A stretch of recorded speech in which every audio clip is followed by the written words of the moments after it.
Good morning.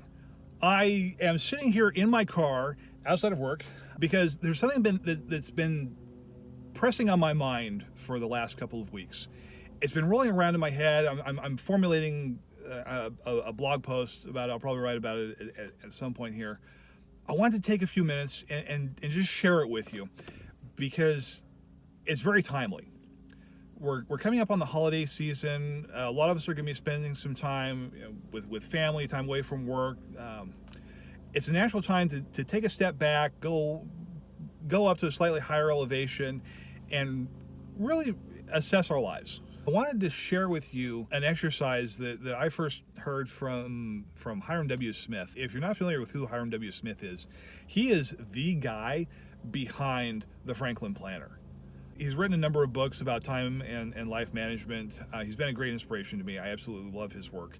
This is an exercise that I first heard about, I don't know how long ago it was. I was probably half this age, the first time I heard this. And it really had a profound effect on me for both how I saw myself as well as how I saw people around me. So we have roles in our life. We have this, there are things that are important to us, and we have this sense of what an ideal life looks like. What kind of life do I want to be living? What kind of a person do I want to be? The roles that we choose to take on are ways that we have chosen to take that abstract notion of what an ideal life is and how we're going to focus that and channel it and actually put it into action. So, for example, family is very important to me. I've been a son for a very long time, a brother for almost as long. More recently, I've chosen to be a husband and a father. So family is very important to me. These are very, very important, very long-term and permanent roles. Other roles that you might have are an employee or an employer. You might be a student. You could be a volunteer. You could be an athlete. You could be a swimmer, a dancer, a golfer. You could be a blogger, a writer. You could be hungry. You go into the kitchen. You make yourself a snack. You're a chef for 5 minutes.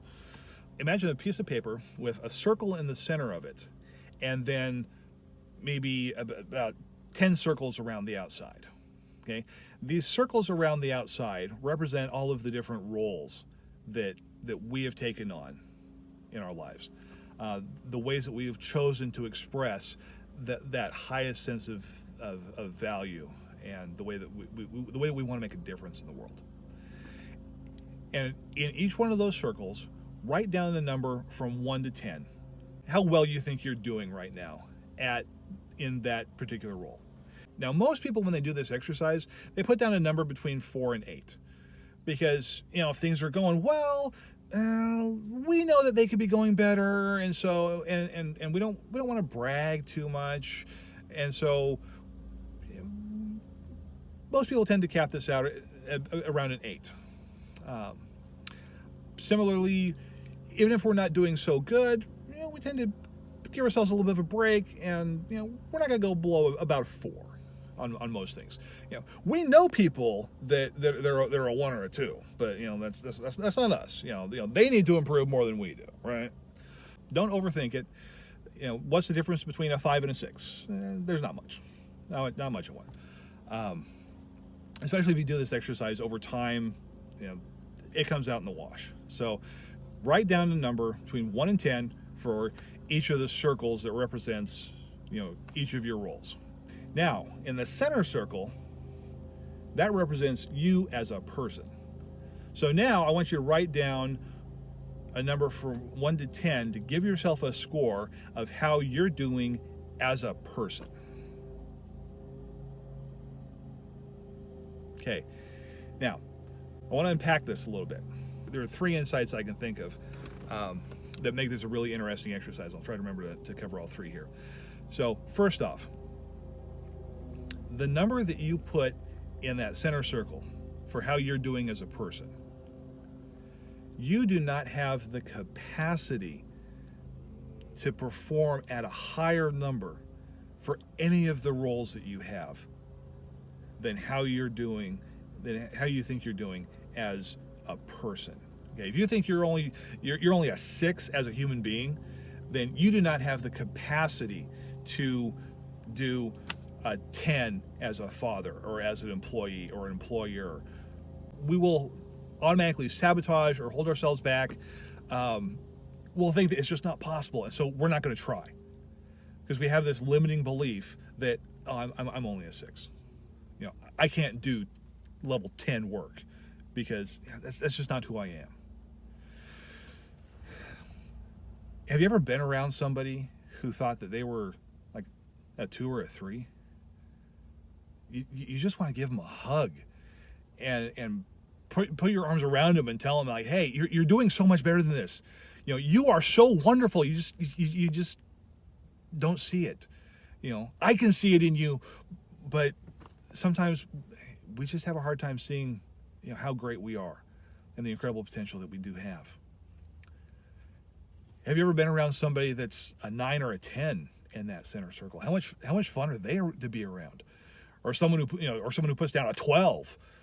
You've probably known somebody who would put down a 12 in that center circle, and they just exude energy. They are fun to be around. They walk into a room and it lights up, and that's the kind of person we want to be around. That's the kind of person that we want to be. We want to have that effect for other people and make the world a better place. Okay, so that's the first insight, is that center circle is a limiting function, and it puts a cap on our performance in any of the other roles that we have.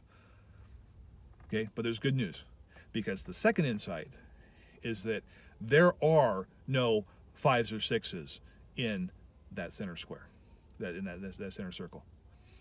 There is nobody that's a 2 or a 3 as a human being. We are 10s. Every one of us. We are all 10s. God did not make anything but 10s. He did not make you a 7 or a 6 or a 2. Now, we may have days that go as a 2. We might have even long periods where we're just struggling and things are not going well. But that's just performance and role. Okay, that's not who we are as a person. As an individual, as a human being, we are 10s. Every one of us, every one of you. You're a 10. Don't ever forget that. You have incredible power and potential. You can do anything that you set your mind to. You can be a 10 in any aspect of your life. You can do it. You have it within yourself. You are a 10. Don't ever forget that. Don't ever think that you're anything less. Don't ever think that you're not worth it. That you're only a 1 or a 2 and nobody cares about you or what you do. Nobody's going to miss you if you're gone. You're wrong. We will absolutely miss you. The world will be a smaller place without you in it. Stick around. Make this, see yourself as other people see you. See yourself as God sees you. See yourself as a 10. If you see yourself as an 8, okay, great. You still have room to improve. You can still see yourself as a 10. If you're a 9, no, you're not a 9. You're a 10. Okay? Every one of you. You're a 10. How we see ourselves in the center circle as an individual affects our performance in any role that we take on. And the good news is that we are not limited in that center circle. We are a 10. That means we have the capacity to be a 10 in any role that we choose to take on. Now, it may take a lot of work. It may take a lot of practice. It may take a lot of sweat and tears to improve and actually get to the point where, we're performing at a 10 in any given role, but it is possible. You can absolutely do it. Third insight. If you add up the numbers that you, for each of the roles, you can kind of give yourself a score. And it's kind of neat to be able to boil this down. I'm a numbers guy. I like numbers. Engineer by training. I like numbers. I like being able to measure things. And so it's kind of it's kind of neat to be able to sit down and score your life like this and say that, oh yeah, I'm, at this point in my life, my total score, let's see, 10 areas, let's see, I'm a 70 right now. Overall, I add everything up, I'm a 70. And okay, some areas I'm doing better than others. And, maybe next year I come back, I set some goals, come back next year, and I've got that number up to a 74. Okay, great. Fantastic. I'm by some completely arbitrary measure, I am doing a little bit better than I was. Now, it's not because every number has stayed where it was or gone up. What you'll see happen if you do this a couple times, what you'll see happen is, there's some area of your life that you're not doing as well in, some area that you would like to do better in. And so you focus on that and you bring that up, but we only have so much time and attention, and so something else is going to come down. We might go from an 8 to a 7 in something, but it's because we went from a 3 to a 6 in this other area of our life, or we took it from a 4 to a 9, and we took this area of our life that was that we just didn't feel right about, something that was just causing us pain, and we poured a lot of time and energy into it, and we brought that 4 up to a 9, and now we're rocking it. We're solid. We're awesome, and we feel awesome about it. And so when you look at what you want to do next year, for example, we're coming up on the holiday season, coming up on goal setting season, and so as you're thinking about what you want to do next year, do an exercise like this and get a score for each of the different areas of your life, and that will tell you where you can focus your energy and attention in order to really move the needle and bring up the quality of your entire life over the next year. And this is where Michael Hyatt comes in. Michael Hyatt, another great mind in the personal growth and productivity space. I've been following him for a number of years now, and he has just updated his life score assessment tool. I think this is about the 5th year that he's done it. Just updated it for 2018. And what the life score tool does is it basically walks you through the 10 or 12 different areas of your life. I think it's 10. And asks you questions just to say, how are you doing in this area of your life or in that area of your life? It's not going to map one-to-one with the roles that you have chosen, but there are areas of your life that you should be paying attention to. There will probably be a high degree of overlap with your particular roles, and it'll walk you through each of these different areas of your life and just ask you questions to assess, how are you doing? Are you, is this an area of your life that, you're doing pretty good, you've got things together? Or, is this someplace that, maybe you're not doing as well as you thought you were?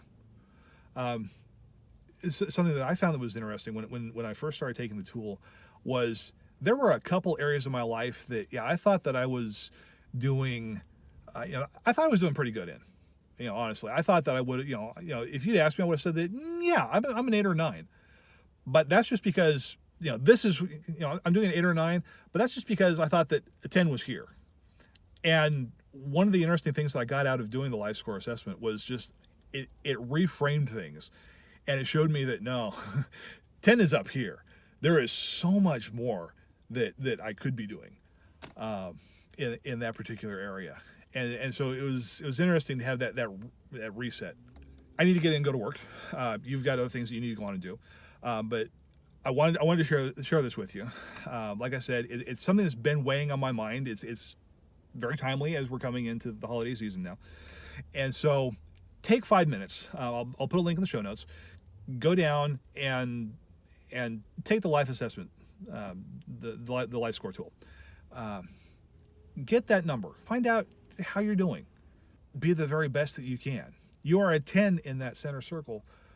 We don't always see that. I want to help you see that you're a 10 in that center circle. I want to help you reach a 10 in all of the outer circles. Thanks for sticking around. Thanks for listening this long. I appreciate it. I know your time is valuable. So take a minute. Click on the link, go through, check out the life score assessment. It's completely free. It's a valuable exercise. It's probably the best 5 minutes that you'll spend getting ready for goal setting season. It'll help you be more aware of the areas in your life where you need to focus a little bit more. The areas where you're already doing pretty good. So it's you probably already have a sense that you're doing good in this area and not so good in that area, but it's nice to be able to have a tool like this that can really hold a mirror up and let you see that, yeah, I am doing good in this area, and oh yeah, this is something that I need to work on. I'm gonna go in and go to work now. You go on, you do great things. I look forward to hearing about it. All right, take care.